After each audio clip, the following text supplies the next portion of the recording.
Hello students, this is KV Ramana, lecturer of zoology.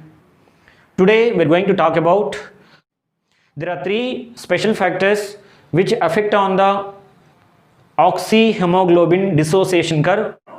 In last lecture we have completed about one of the factor which affecting on the oxyhemoglobin dissociation curve, that is about the carbon monoxide. How the carbon monoxide influence on the oxyhemoglobin dissociation curve, we have seen that, right? Now we are going to talk about the second factor which influence the affecting on oxygen hemoglobin dissociated curve. Generally, a baby is growing in the mother womb, so mother circulation is different from the fetal circulation. Adult hemoglobin, but the fetus contain fetal hemoglobin. What is the difference? Let me explain. The structure of fetal hemoglobin is almost similar to the adult hemoglobin. We learnt adult hemoglobin structure. In adult hemoglobin is a chromoprotein which is made up of two components. One is a iron compound, second one is a globin protein compound. This protein is a polypeptide chain. It is made up of a 2 alpha and 2 beta polypeptide chain. But we have to know about what is the structure of fetal hemoglobin, right? So except the fact that the hemoglobin fetal has, that means the fetal hemoglobin has 2 alpha and 2 gamma polypeptide chains, unlike the hemoglobin adult having 2 alpha and 2 beta chains. That's a major difference between the adult hemoglobin and fetal hemoglobin. So when the baby is grown in the mother womb, the oxygen must be crossed through the placenta, enter into the fetus. The fetus blood should have high affinity with the oxygen, then only the oxygen can go into the fetal blood. The fetal hemoglobin has 30 times more affinity than the adult hemoglobin, right? This difference in structures gives the fetal hemoglobin greater affinity for the oxygen as compared to the adult hemoglobin, right? What is the affinity? Affinity is nothing but a binding capacity. The fetal hemoglobin has a high binding capacity. What is the reason behind this? The reason is the structures which is difference between the fetal hemoglobin and adult hemoglobin. The fetal hemoglobin has 2 alpha and 2 gamma chains. In adult hemoglobin consists 2 alpha and 2 beta polypeptide chains. This structure helps to give the affinity to the oxygen, and thus the dissociation curve for the fetal hemoglobin is towards the left hand side as compared to the hemoglobin in adults. If you see the graph, the graphical representation between the one is the fetal hemoglobin and adult hemoglobin. In the adult hemoglobin, we have seen that how it shows a type of sigmoid or S-shaped curve in the oxygen dissociated curve.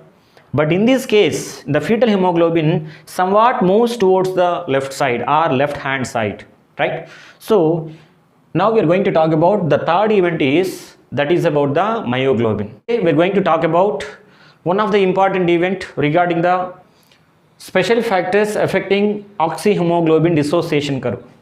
There are three special factors which affect on the oxyhemoglobin dissociation curve. Number one is carbon monoxide. Second one is fetal hemoglobin. The third one is myoglobin. In the last previous lecture, we have completed about myoglobin and fetal hemoglobin. Now we are going to talk about the third factor is myoglobin. What is the myoglobin? Myoglobin also like hemoglobin. It is also a chromoprotein, but a slight difference is present, and so here the affinity with the oxygen is more compared with the hemoglobin. Let me explain. Generally, myoglobin is a protein. The skeletal muscle contain a protein is called myoglobin. That means it is a protein which is present mostly in skeletal muscles and cardiac muscles, right? This myoglobin is present in the red fibers also, red muscle fibers also, right? What is the use of the myoglobin? Generally, myoglobin helps to store the oxygen, right? How it should be stored? Okay, now by the reaction between the oxygen and myoglobin, right? So it has more affinity for oxygen. Compare with the hemoglobin of adult and hemoglobin of fetus. myoglobin has high affinity. There is a high affinity for oxygen with myoglobin compared with the fetal hemoglobin and adult hemoglobin. Next important thing is, but since it has only one polypeptide chain, generally in the hemoglobin there are 4 polypeptide chains are present. There are 2 alpha chains, there are 2 beta chains. If it is a fetal hemoglobin, there are 2 alpha chains, there are 2 gamma chains.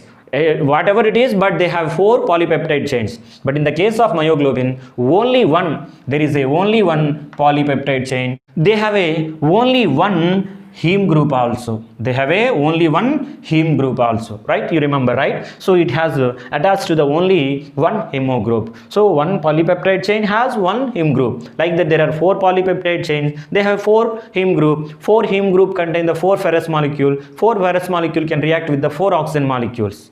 Yes or no? Right? But here there is a one polypeptide chains. They have a one hemo group, right? At the same time, the dissociation curve for myoglobin is in this picture what we have drawn, right? The myoglobin, the myoglobin curve it is.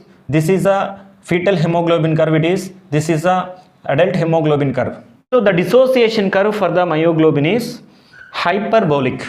The hyperbolic type of a graph we can see in the myoglobin, and not it is a sigmoid as hemoglobin. What we have drawn, these two are the hemoglobin, right? Let me explain what is the difference between myoglobin and fetal hemoglobin and adult hemoglobin. When you plot the graph between the percentage of saturation of oxygen with myoglobin or fetal hemoglobin or adult hemoglobin with oxygen partial pressures. Whenever you plot the graph between the oxygen partial pressures and saturation of percentage of saturation, if you see the myoglobin shows high affinity with the oxygen. That's why the graph is moves towards the very close to the where it is left side. At the same time, it shows the hyperbolic type of graph we can see by the myoglobin. Next, if you see the hemoglobin adult, the adult shows the sigmoid curve or S-shaped curve when we are in the normal condition. But when you observe the fetal hemoglobin, the curve moves towards the left side of adult hemoglobin, right? The fetal hemoglobin moves towards the left side of the adult hemoglobin. What is the reason? The reason is fetal hemoglobin has 30 more affinity than the adult hemoglobin. That's why the graph will move towards the left side of the adult hemoglobin, right? So in this class we have completed about the differences between fetal hemoglobin and adult hemoglobin as well as myoglobin also, right? So compare with this, here there is a note is present. You have to see that myoglobin shows the hyperbolic, adult hemoglobin shows the sigmoid or S-shaped curve, and hemoglobin in the fetus, the curve towards the left hand side. See, this is a right hand side, this is a left hand side. So the curve shows towards the left hand side than the adult hemoglobin, right? So it is a very, very important, the significant character of the oxygen hemoglobin dissociated curve. This oxygen hemoglobin dissociated curve depends on many factors. Finally, we have seen the difference between the adult hemoglobin and fetal hemoglobin also. Thank you.